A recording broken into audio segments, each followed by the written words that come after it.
वनरक्षक भरती 2023 मधील प्रतीक्षा यादीतील उमेदवारांनी आपला न्याय मागण्यासाठी आता आंदोलनाचा मार्ग स्वीकारला आहे। अमरावती जिल्ह्यात माजी सैनिक आरक्षणातील रिक्त राहिलेल्या जागा गुणवत्तेनुसार प्रतीक्षा यादीतील पात्र उमेदवारांमधून भरण्यात याव्यात।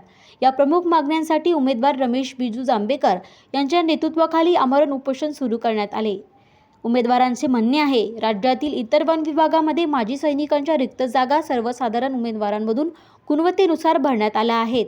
मात्र अमरावती जिल्ह्यात अद्यापही अशी कार्यवाही झालेली नाही। याबाबत अनेक वेळा निवेदने, पाठपुरावे आणि अधिकाऱ्यांअंतर्गत माहिती मागवूनही प्रशासनाकडून कोणतेही ठोस निर्णय घेण्यात आलेला नसल्याचा आरोप आंदोलनकर्त्यांनी केला आहे। याच पार्श्वभूमीवर 23 जून 2026 रोजी दुपारी 12:30 पासून मुख्य वनरक्षक कार्यालय अमरावती येथे आमरण उपोषणाला सुरुवात करण्यात आली आहे।